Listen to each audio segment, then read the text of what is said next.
नमस्कार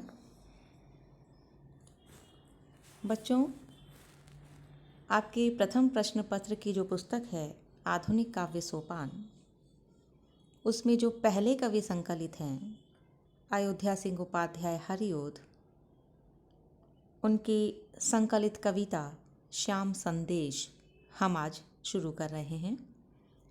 हरिओद जी के बारे में, उनकी रचनाओं के बारे में हम जान चुके हैं, यानी कवि के बारे में हम जान चुके हैं। और आज से आपकी पुस्तक में जो अंश संकलित किया गया है श्याम संदेश के रूप में, उसे हम पढ़ेंगे। यहाँ मैं इस अंश की व्याख्या आपको बताऊंगी, क्योंकि प्रश्न पत्र में आपके व्याख्या भी आती है। आप ध्यान से पढ़िएगा और बीच बीच में कुछ प्रश्नों के उत्तर भी देती रहूँगी। आप एक अपनी उत्तर पुस्तिका बना लें, नोटबुक लें और उसमें सभी महत्वपूर्ण जो तथ्य हैं उन्हें आप अंकित कर लें, ताकि परीक्षा में आपके लिए उपयोगी सिद्ध हो सके।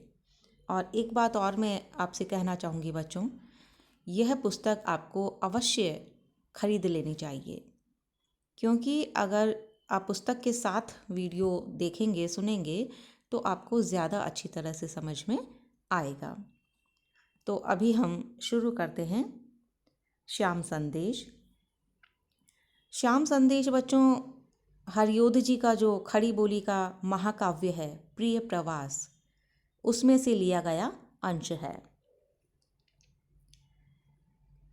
प्राणाधारे परम सरले प्रेम की मूर्ति राधे, निर्माता ने पृथक तुमसे यूं किया क्यों मुझे है, प्यारी आशा प्रिय मिलन की नित्य है दूरी होती, कैसे ऐसे कठिन पथ का पांथ में हो रहा हूँ।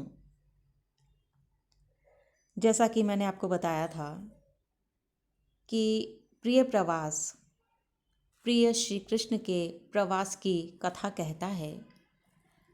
जब ब्रजवासियों को छोड़कर, राधा को छोड़कर, नंद बाबा और यशोदा को छोड़कर, गोपिकाओं को छोड़कर कृष्ण को अक्रूर के साथ मथुरा जाना पड़ता है, तो पीछे से सारे ब्रजवासी जो हैं वो विरह में व्यथित हैं। लेकिन सिर्फ ब्रजवासी ही दुखी नहीं हैं, दूसरी तरफ कृष्ण भी दुखी हैं, विरह में व्यथित हैं। उन्हें भी बहुत याद आती है ब्रज की, ब्रजवासियों की, राधा की, अपने माता पिता की, सभी की। तो यहाँ इस छंद में कवि ने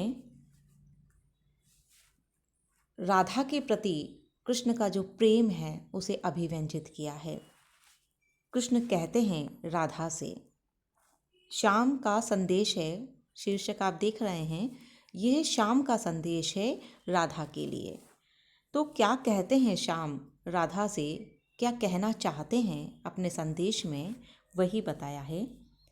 प्राणाधारे, प्राण की आधार श्री राधा, परम सरले, तुम बहुत सरल हो, मेरे प्राणों की आधार हो, प्रेम की मूर्ति राधे, हे राधे तुम प्रेम की साक्षात मूर्ति हो।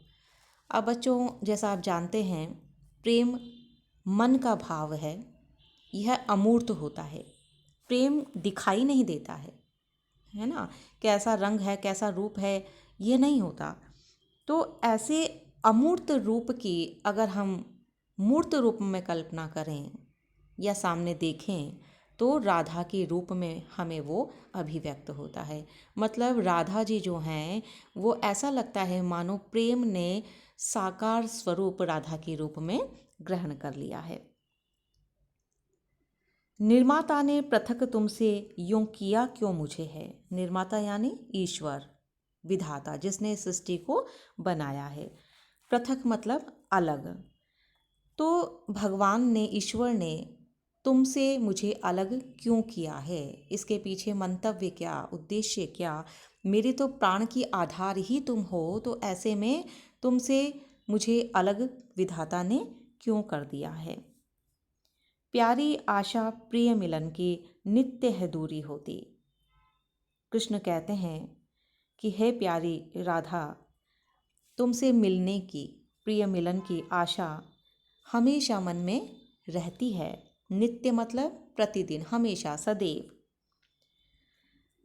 लेकिन फिर भी हमारे बीच में भौतिक दूरी है, मतलब शरीर से हम दोनों बहुत दूर हैं। कैसे ऐसे कठिन पथ का पांथ में हो रहा हूँ। यह मेरे लिए बहुत ही कठिन रास्ता है। पथ का मतलब रास्ता। मेरे लिए विरह का ये जो रास्ता है, तुमसे अलगाव, तुमसे अलग होने का जो ये रास्ता है, बहुत कठिन है। तो कैसे ऐसे कठिन पथ का पांथ में हो रहा हूँ। पांथ मतलब यात्री, राहगीर।